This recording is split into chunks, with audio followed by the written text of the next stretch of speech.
धर्म कोणताही असो, प्रांत कोणताही असो, माणसाच्या आयुष्यात नदीला अनन्यसाधारण महत्त्व असतं।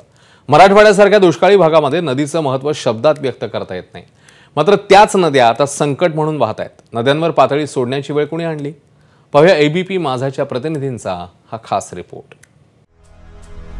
ज्या नद्या मराठवाड्यासाठी जीवनदायिनी म्हणून वाहतात, त्याच नद्यांनी सध्या संकट म्हणून हजारोंच्या घराचा उंबरठा ओलांडलाय।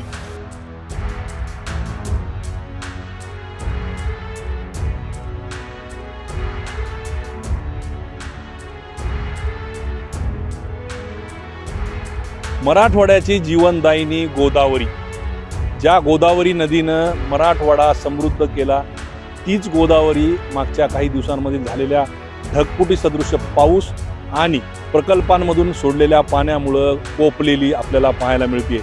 ज्या गोदावरीनं हे गोदाकाठ जो आहे तो समृद्ध केलेला आहे, कारण 12 महिन्यातली 10 महिने ही गोदावरी वाहते।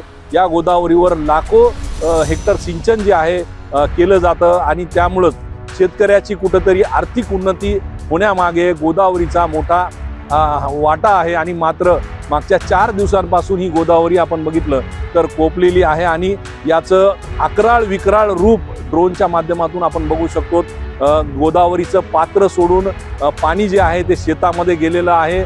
सोयाबीन असेल, कापूस असेल, त्याचबरोबर ऊस असेल, हळद असेल, हे जी नगदी पिकं गोदावरीच्या पाण्यावर घेतली जातात, त्याच गोदावरीच्या पाण्यानं या पूर्ण पिकांची माती केलेली आहे।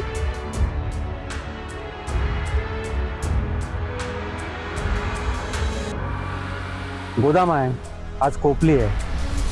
मराठवाड्यात तर हाहाकार माजला आहे। वाडी, वस्त्या, तांडे सगळं तिने गिळंकृत केलंय। लोकांनी आपलं किडूक मिडूक उचलून स्वतःचा जीव कसा बसा वाचवलाय। मा का कोपली ग? खरं म्हणजे आपणच जागोजागी तिला बांध घातले, आपल्या सोयीनं घातले, तिच्या सोयीनं नाही घातले। गेले 4-5 दिवस मी अस्वस्थ होतो। चॅनेलमधून तुकड्यांनी दिसणारी नदी टीव्हीचा पडदा फाडून घरात शिरते काय असे वाटत होते। तिचे रौद्ररूप डोळ्यात मावत नव्हते। रोज जिच्या अंगाखांद्यावर आपण मोकळा श्वास घेतो, ती अशी उफाणून आली होती की ते रूप पाहून मला घरातल्या घरातच गुदमरत होते। शहराच्या तटबंद्या ओलांडून गोदामाई आता शहरात शिरली होती। नदी किनाऱ्यावरच्या झोपडपट्ट्यात हाहाकार माजला होता।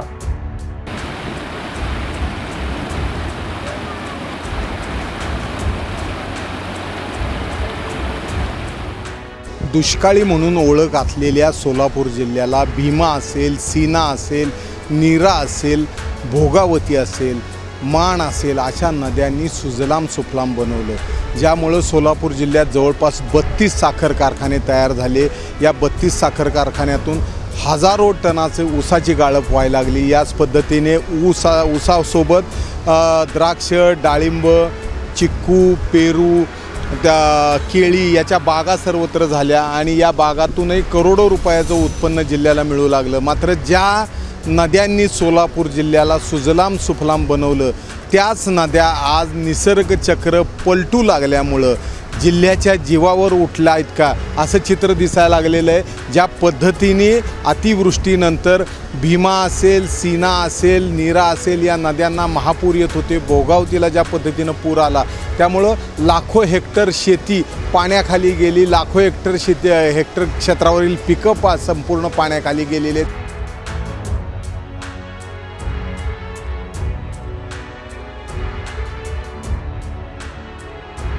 धाराशिव जिल्ह्यात मुसळधार पावसानं सर्वच नद्यांना पूर आलेला आहे।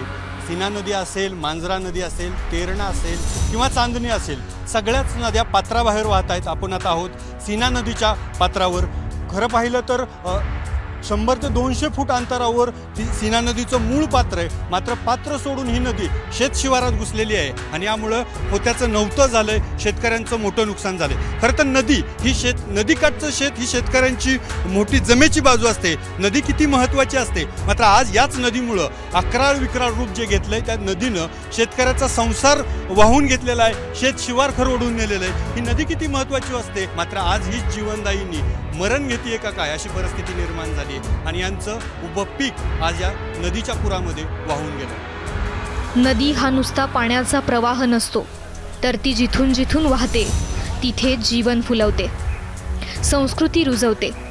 म्हणूनच तिला माय म्हणतात. मात्र तीच माय आता लेकरांवर कोपली आहे. मात्र नदीला तिची वेस ओलांडायला एबीपी माझा, उघडा डोळे बघा नीट.